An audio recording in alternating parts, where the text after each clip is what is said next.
கருணையேதே காயங்களில் காணுதே. கர்த்தன் இயேசு பார்வோனுக்காய் கஷ்டங்கள் சகித்தாரே.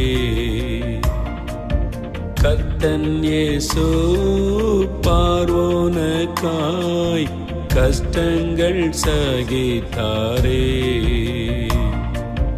விலையேற